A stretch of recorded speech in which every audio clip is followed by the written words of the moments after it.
Isn't it mind-blowing? There are specific instances in the world of sports that force you to reconsider every bit of knowledge you once possessed. These are the types of occurrences that trigger massive tremors throughout the entire industry. They are the defining times when icons feel the pressure and newcomers achieve instant stardom in a single night. What I am about to disclose to you right now is precisely one of those situations. Visualize this. It's a standard day of competition. Intense sunlight bathes the flawlessly maintained fairways.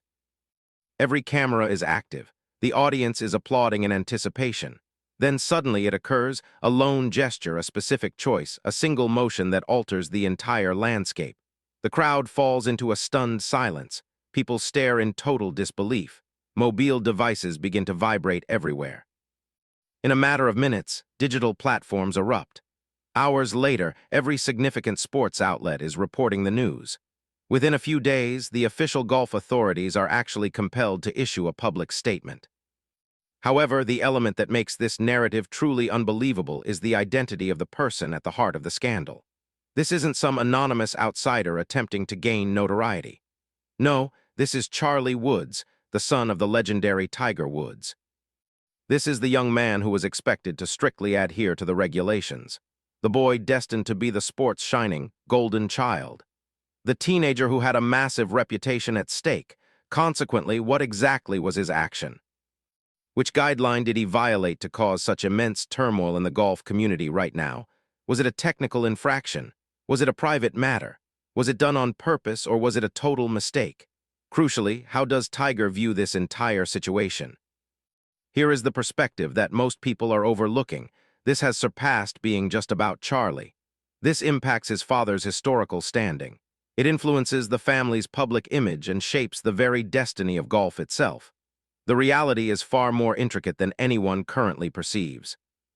Believe me, by the time this video concludes, your perception of Charlie Woods will be entirely transformed.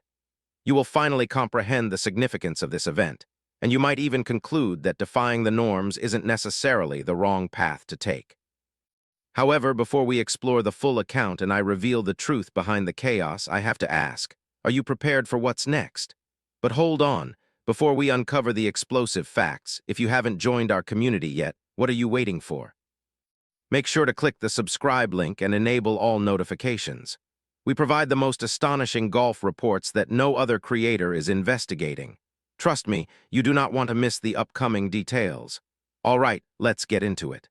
To grasp the gravity of Charlie's actions and why it's a global headline, you first need to recognize who Charlie Woods truly is.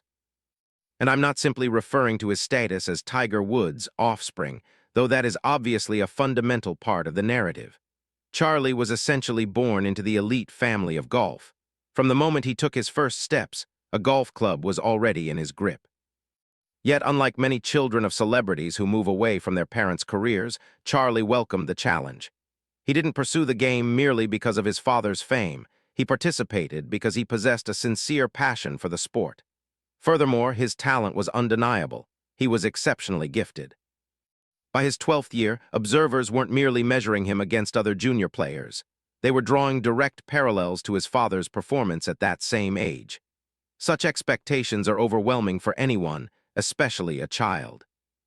Each stroke was scrutinized, every tournament outcome was dissected, and every error was amplified 1,000 times over solely due to his heritage. Nevertheless, Charlie managed the situation impressively. He remained focused, kept a low profile, and trained with tireless dedication. He exhibited profound respect toward referees, fellow competitors, and the gallery. He adhered to every single regulation found in the rulebook. By all accounts, he was the quintessential junior golfer, the kind of athlete that governing bodies highlight as the gold standard for how the game should be played. Fast forward to the present. Charlie is now 15 years old. He currently holds the number 9 spot in the American Junior Golf Association, AJGA, rankings. That isn't just a respectable position, it is elite-level territory. Earlier this year, he secured his inaugural AJGA victory at the Team Tailor-Made Invitational. He also recorded his first-ever hole-in-one during the PNC Championship, a moment that went absolutely viral across the internet. Furthermore, he was instrumental in leading his high school team to a Florida State Championship victory, sealing the win with a high-pressure birdie on the final hole.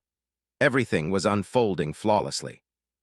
Charlie was on a trajectory to become one of the most legendary junior golfers in the history of the sport. Scouts from prestigious universities like Stanford and Florida State were vying for his commitment. Major endorsement deals were being prepared. Even the PGA Tour was beginning to speculate about his professional future. This young man had everything mapped out, and then he defied the norm. Now, I want to be perfectly clear when I say he broke the rule. This wasn't a case of traditional cheating. Charlie didn't engage in illegal ball movement or falsify his scorecard. This wasn't some hidden deception that went unnoticed by the field. On the contrary, what Charlie did was far more provocative. His actions struck at the very core of how junior golf operates. Here is the sequence of events. During a major junior tournament, Charlie was grouped with another player. This is standard procedure. However, the behavior of this particular competitor during the round was anything but standard.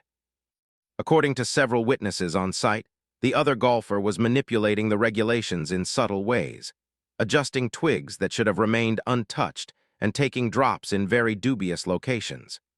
These were actions that might technically fall within the letter of the law, but certainly violated the spirit of sportsmanship. In the world of junior golf, there is a powerful, unwritten law. You do not report your peers. Even if you witness something suspicious, you remain silent. Why? Because junior golf is intended to be a platform for building character, forging connections, and learning the game. Formally accusing a rival of bending the rules can tarnish reputations, sever friendships, and create permanent animosity. Consequently, most players, even when they witness a clear infraction, simply remain quiet and focus on their own performance. On the 15th hole, after observing his rival take yet another questionable drop, Charlie performed an act that stunned everyone on the course. He summoned a rules official. Right there, in the middle of the competition, under the gaze of spectators and cameras, Charlie detailed exactly what he had seen. He essentially declared, "I believe there is a problem here that requires a professional ruling." Do you grasp the magnitude of this decision? In a sport that prides itself on integrity and honor, Charlie technically did exactly what he was supposed to do. The official rules literally state that you must report a violation. Yet within the social hierarchy of junior golf, Charlie's move was seen as a violation of a sacred, unspoken code. It is something players simply do not do. The immediate backlash was intense. Some junior golfers began labeling Charlie a snitch. The parents of other competitors were incensed, arguing that he was attempting to eliminate his rivals through legal technicalities rather than through superior skill. Social media became a battlefield of opinions. One half of the golf community commended Charlie for having the backbone to defend fair play, while the other half criticized him for disregarding the etiquette of the game. But this is where the story becomes even more fascinating. Remember, this isn't just any junior athlete. This is the son of Tiger Woods, and Tiger is arguably the most powerful figure in the modern era of the sport. Because of this, Charlie's decision instantly became much larger than a single incident at a tournament. Serious questions began to emerge. Did Tiger instruct Charlie to do this? Was this a lesson from Tiger on how to be ruthlessly competitive, regardless of the social cost? Or did Charlie make this choice independently, perhaps even against his father's advice? And what does this reveal about the next generation of golfers? Because there is one aspect of this story that absolutely no one is discussing.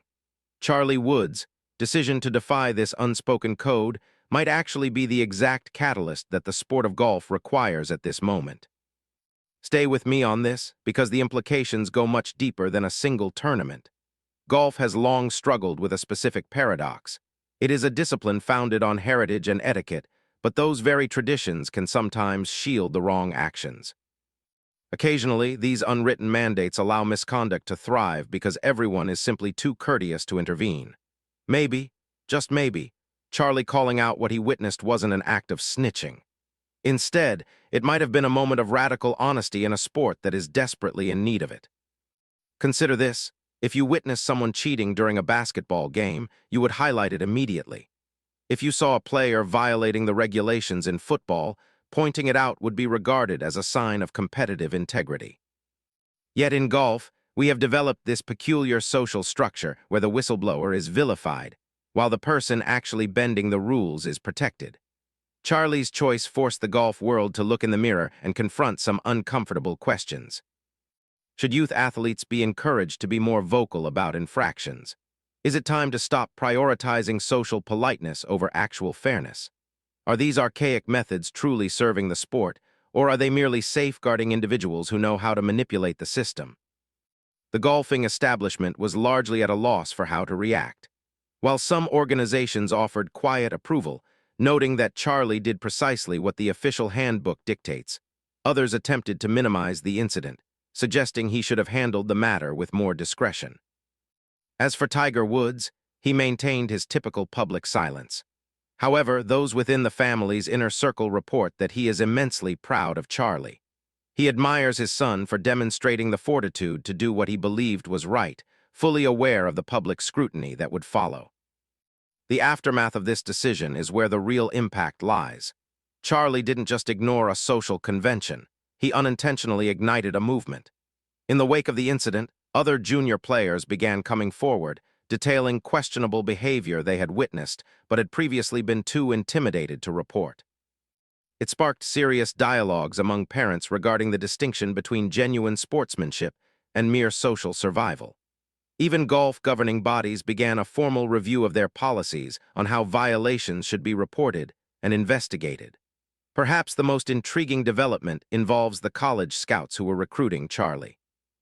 Most observers assumed that after such a polarizing controversy, top-tier schools would distance themselves to avoid the drama.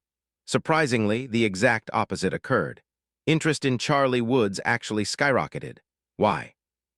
Because in an era where recruiters are hunting for athletes with genuine character and leadership potential, Charlie proved he is willing to stand up for his convictions, even when it makes him unpopular. Elite programs like Stanford and Florida State are no longer just recruiting him for his swing. They are recruiting him because he demonstrated a quality that cannot be coached. He showed integrity under immense pressure, proving that he values the truth over his own popularity. In the world of college athletics, where scandals are a weekly occurrence, that kind of moral fiber is worth its weight in gold. Now, for those wondering about the other player involved. Once the rules officials formally reviewed the situation, several violations were indeed confirmed. The competitor was issued penalty strokes, which directly affected their final standing in the event.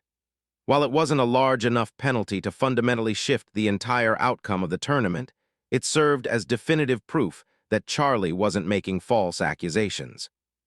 He saw something wrong, and he was objectively correct to report it. Beyond the immediate leaderboard, this incident exposed a much larger tension within the sport, the friction between historical tradition and modern progress. It highlighted the generational divide between the old guard, who believe this is just how the game is played, and the new generation, led by players like Charlie, who are willing to challenge the status quo. And this is precisely where the influence of Tiger Woods becomes so fascinating. Tiger Woods revolutionized the world of professional golf in countless ways. He set entirely new athletic benchmarks, completely reshaped the financial landscape of the sport, and broadened the horizons for who could see themselves as future golfers. However, there was one thing Tiger rarely challenged: the internal culture of golf itself. Even when the system treated him unfairly, he chose to work from within its established framework. Charlie, whether by design or instinct, is taking a different path. He is interrogating the culture itself and challenging the validity of its unwritten mandates. In doing so, he is potentially clearing the way for a new era of athletes, players who prioritize transparency and total honesty over outdated traditions and social politeness. The golf world is in shock, but not because Charlie committed some terrible offense. The disbelief stems from the fact that his actions force everyone to reconsider what they have blindly accepted as normal for decades. He effectively held up a mirror to the entire junior golf system and asked, "Is this truly the standard we want to uphold?" As we speak, the debate is still raging. There are those who remain convinced that Charlie was wrong to call out a fellow competitor. Conversely, many others view him as a hero for championing the cause of fair play. Regardless of your personal stance, one fact is now undeniable: Charlie Woods is no longer merely Tiger's son. He has emerged as his own man with a distinct moral compass, willing to make difficult choices even when they carry heavy consequences. So, what lies ahead? Charlie remains ranked 9th in the AJGA. He continues to be a top target for the most prestigious college programs in the country. He is still on the practice range every single day, honing his craft for the next chapter of his career. However, there is a new reality now. Every time he steps onto a tee box, the world will be watching more than just his swing. They will be observing his character. They won't just be tracking his scores, they will be analyzing his decisions. And perhaps that is exactly what the sport needs. Maybe golf requires more individuals like Charlie, players who are willing to do the right thing even when it is socially uncomfortable. Perhaps a new generation that values integrity as much as tradition is exactly what is required to move the sport forward. Tiger Woods transformed golf by being more dominant than anyone else in history. Charlie Woods, however, might change golf by being honest when everyone else chooses to stay silent. Ultimately, that might turn out to be an even more significant legacy. The golf world may be shocked today, but perhaps they should be inspired instead. And there you have it, the complete story of how Charlie Woods broke the unwritten rule that sent the golf world into a frenzy. Now I want to hear from you. Do you believe Charlie did the right thing, or should he have remained silent to maintain golf etiquette? Share your perspective in the comments section below. If you've watched until the very end, you are clearly a dedicated fan of the game. Make sure you are subscribed to the channel because we have even more incredible stories coming your way very soon. Don't forget to hit that like button, share this video with your golf buddies, and I'll see you in the next one.